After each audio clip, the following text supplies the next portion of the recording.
เพิ่นนั่นขูดหน้าทางได้เรียบกิ๊บเลยพี่น้องเอ้ยเอาถึงสถานการณ์ของน้ำมันจะขาดแคลนในเวลานี้ก็ การเฮ็ดถนนหนทางนี่ก็ยังสืบต่อตอนนี้รถดำดินเพิ่นกำลังมาเพื่อจะสืบต่อเส้นทางอยู่ในขอบเขตบ้านทางงอนนี่แหละพี่น้องเอ้ยบ่ได้ไปไกลดอก ในช่วงวิกฤตน้ำมันมีปัญหาแบบนี้นะข้าพเจ้าเองก็ย่างเลาะอยู่ในขอบเขตบ้านเฮานี่แหละพี่น้องเอ้ยตามเส้นทางสายเรียบแคมเงื่อมนี่แหละอยู่ในเขตบ้านทางงอนเฮาเองพี่น้องเอ้ยบ้านงอนบ้านทางงอนหาบ้านท่าสว่างสำหรับจุดนี้เนาะเพิ่นกำลังเอาดินมาเพื่อเตรียมที่จะอัดหน้าทางไปอีกไปเรื่อยๆพี่น้องแต่ว่าอาจจะบ่ไวบ่ไวกับบ่เป็นหยังพี่น้องเอ้ยแต่ว่าขอให้เพิ่นได้เฮ็ดไปแต่ละมือแต่ละนั่นแต่ละช่วงไปหั่นก็ยังดีกว่าเต็มเลยรถดำรุ่นนี้ได้ใจดีนะพี่น้องเอ้ยใส่ดินได้แบบจุๆเลยเบิ่งเทคนิคหรือว่าขั้นตอนการเพิ่มหน้าทางอีกเท่านั้นก่อนพี่น้องเพิ่นกำลังเอาดินมาถึงจุดนี้ก็จะเป็นเขตท่าสว่างแล้วได้ทางลงไปหาเงินแพอุ่นคำสำหรับจุดนี้เนาะอีกทางหนึ่งก็คือทางแยกขึ้นไปหาเส้นทางหมายเลข10อยู่เป็นทางใหญ่นะทางรวมเส้นหมายเลข10ขึ้นไปทางจุดนี้อีกก็จะเฮ็ดคือกันว่าซั่นเด้สังเกตเพิ่นก็ปรับหน้าทางเรียบร้อยแล้วสำหรับตัวแยกนี้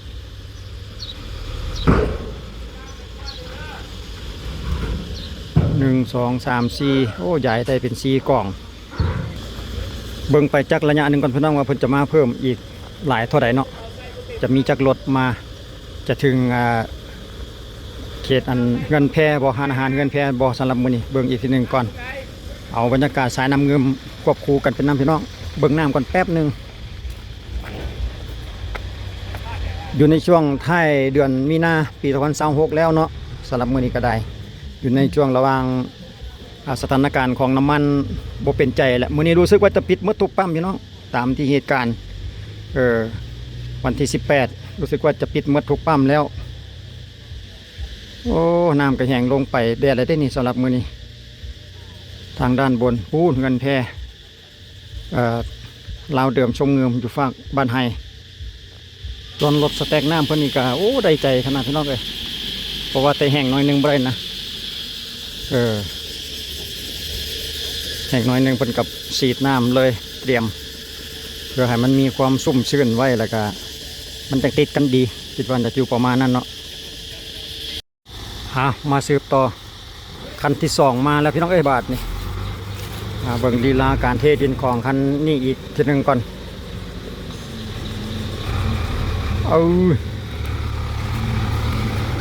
เรียนเหยียบกองดินน้อยนึงมันจะแคบ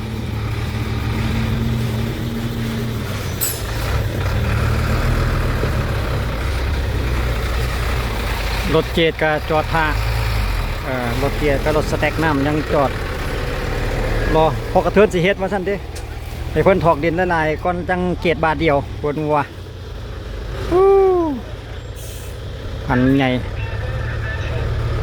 อันน่ะโอ้กระบะคนใหญ่จนเดียวบ่เห็นฮอดกองดินภายในจักใส่เตรียมดูบ่เตรียมบุ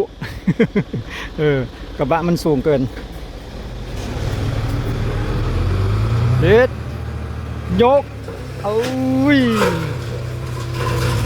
ดินรุ่นเดียวกันดินนี่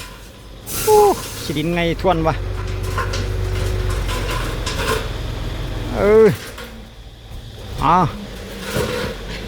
เฮ็ดเป็นกองเป็นงานไปเพื่อให้มันสะดวกในการเกต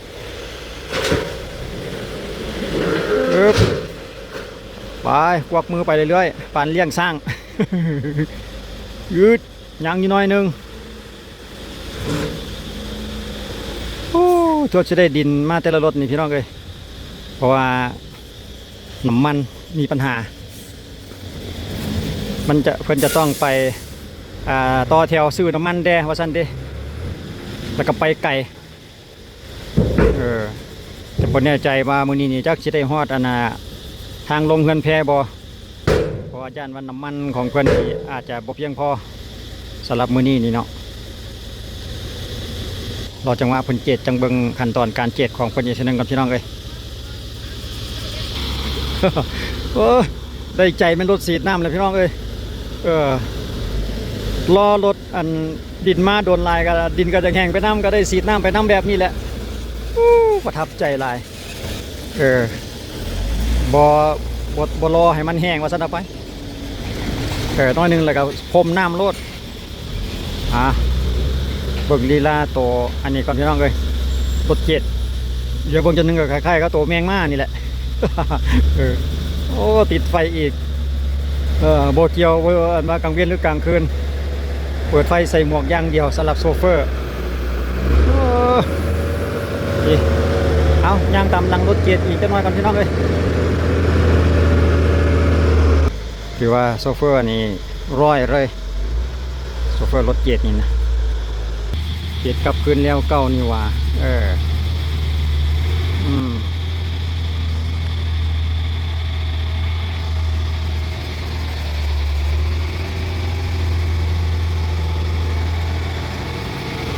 ได้ใจอยู่พี่น้องรถเกียร์นี่เต็มคาราเบลเลย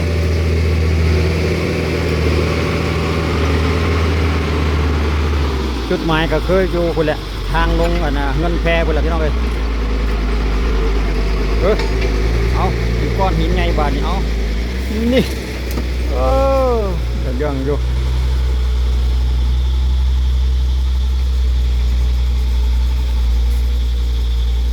พัฒนาไปเรื่อยๆพี่น้องเอ้ยสำหรับอยู่ในขอบเขตบ้านท่าสว่างบ้านทางงอนนี่เนาะถึงอาจจะบ่ไหวเนี่ยแต่ว่าก็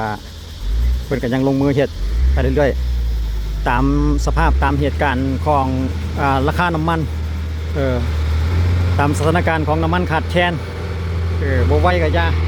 แล้วขอให้ได้เฮ็ดไปแต่ละมื้อก็ยังดีเต็มดีเถอะบาทนี่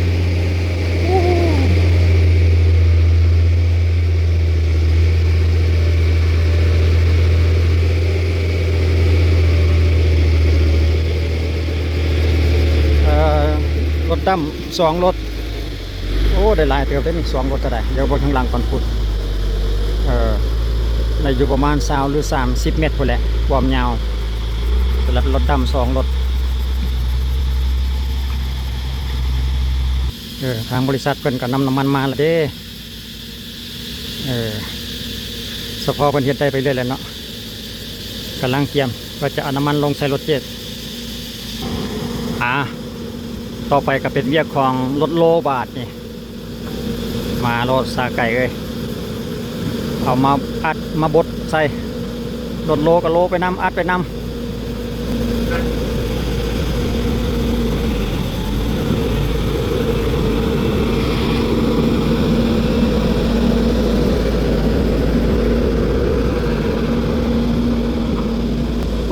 มีแต่3 ล้อรถอันนี้พี่น้องเลย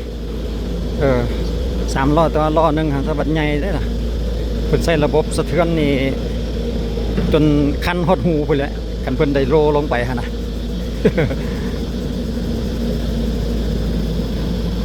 นี่บาทเพิ่นแลนเดินหน้ามาพี่แล้วบาทนี่เพิ่นใส่ระบบโลสะเทือนนะสั่นสะเทือนไปหมดได้ใจแท้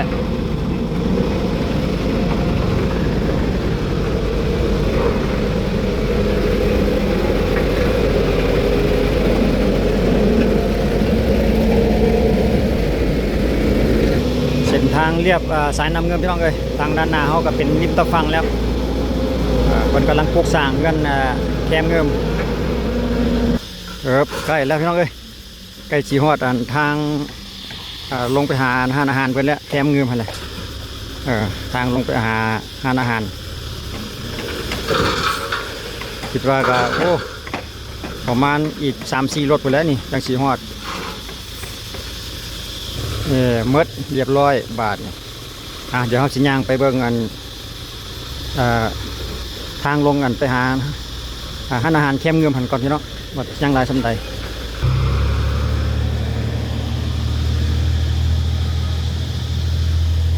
ต่อไปก็เป็นเรียกรถ7 บาทนี่เดี๋ยวเขาจะพาทุกคนย่างไปเบิ่ง แต่ก็ยังบ่หลายนี่โอ้ก็คิดว่าอยู่ประมาณ3รถพุ่นแหละนี่3หรือ4รถพุ่นแหละคิดว่าซ้ำนี่ก็ได้รถเกียร์รถโลเพิ่นก็จอดท่าพอกระเทือนสิเฮ็ดเรียกว่าซั่นเด้ใกล้จะฮอดแล้วแหละพี่น้องนี่เด้จุดหมายของเพิ่นทางลงไปหาห้านอาหารจุดนี้ก็คือทางห้านอาหารอุ่นคำนำโชคต่อไปกับห้านอาหารเมืองลาวอยู่ต่อกันไปเลยเนาะแผนการเพิ่นก็จะเฮ็ดมาถึงจุดนี้คิดว่าแต่ว่าทางนี้เป็นทางเส้นเทิงทางเทิงนี่รู้สึกว่าจะแคบไปหน่อยนึงบ่แน่ใจว่าเพิ่นจะเฮ็ดฮอดใส่เอาติดตามไปเรื่อยๆอีกจากระยะหนึ่งซะก่อนแผนการเพิ่นว่าฮอดทางลงกับจิแมนจุดนี้ตัวทางลงเนาะทางลงไปหาอาหารแคมเงืมโอ้จักรจันทร์พี่น้องเลยเสียงจักรจันทร์ฟดสนั่นเลย ยามนี่นะเดี๋ยวเราไปเบิ่งรถเกตดินอีกสักหน่อยหนึ่งก่อนเวียกเบาๆพี่น้องเลยเวียกวิชาการทางนี่ก็ได้เพราะว่าอยู่ในช่วงน้ำมันแพงน้ำมันขาดแคลนน้ำมันหายาก บ่ได้คุมเข้มเพราะปันไดเนาะเฮ็ดไปเรื่อยๆอาจจะบ่ได้ไวเพราะปันไดเอาเต็มคาราเบลเลยเว้ยนี่แลนประมาณ3-4 เที่ยวนี่ก็รู้สึกว่าจะแล้วตัวนี้ได้ใจดีรถเกตพี่น้องเอ้ยมาหลังจากถอยหลังไปแล้วกันเดินหน้ามาโอ้แลนพากลางเลยบาทนี่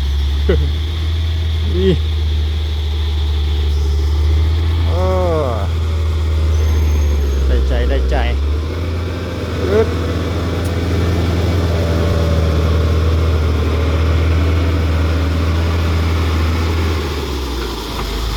เอาถอยตั้งลำแล้วก็แลนมาใหม่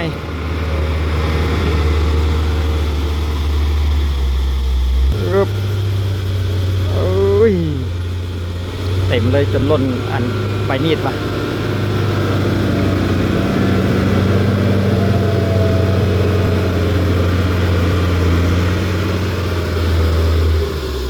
เกียดไปเกียดมาจนมันได้ระดับมาตรฐานของเพิ่นหันละว่าเนาะโอ้มันเกียดแล้วงามเลยพี่น้องเลย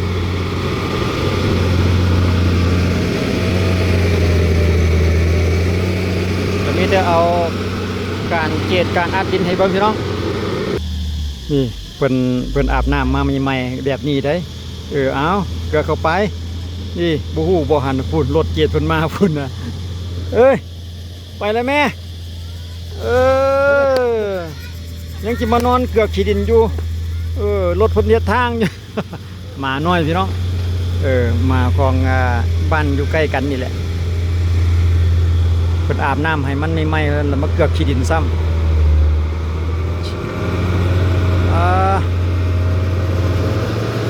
งามแล้วบาดหลังจากนั้นก็รถมาโลแล้วบาดนี้เนาะรถโลมารถสแต็กน้ำมาแล้วบัดนี้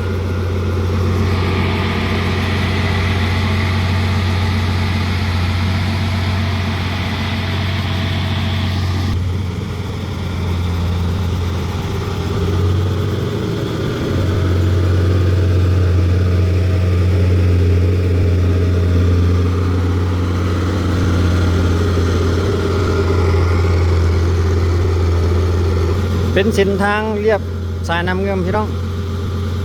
ลงไปหาอาหารเงินแพ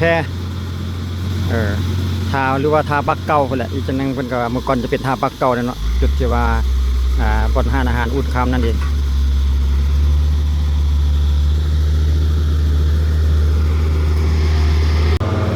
มาแล่นเชียงข้างกับรถเจ็ดพี่น้องเอ้ย แล่นน้ำรถเจ็ดนี่ก็ยังใครอยู่ดอกทางมันดีว่าคือแล่นน้ำรถไถหรือแล่นน้ำรถไถอยู่ทงนารถเกี่ยวเขาอยู่ทงนานี่ต้องได้ไวหน่อยนึงทางมันบ่ดีเด้เนาะแต่ว่าแล่นก็รถเจ็ดแบบนี้นี่มันแล่นง่าย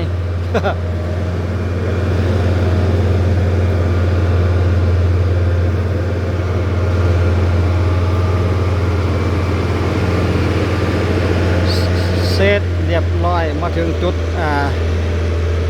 จุดนั้นจะเป็นทางที่ว่าเกียรติมาแล้วเนาะสำหรับโซนนั้นนะเอาเบิ่งอีกบาทหนึ่งก่อนพี่น้องเอ้ยว่าได้ใจดีแท้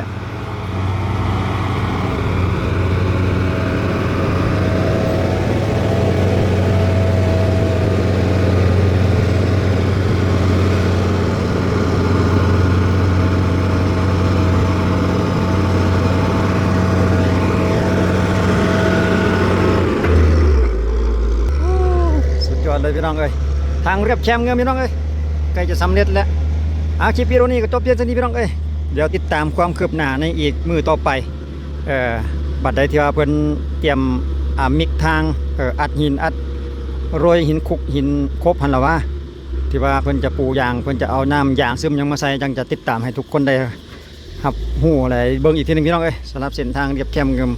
อยู่ในจุดนี้ก็คือเขตบ้านท่าสว่างเขตทางงอนพี่น้องเอ้ยรวมกันเส้นทางนี้รวมทั้ง2หมู่บ้านเลยแก็บกับสายน้ำเงิม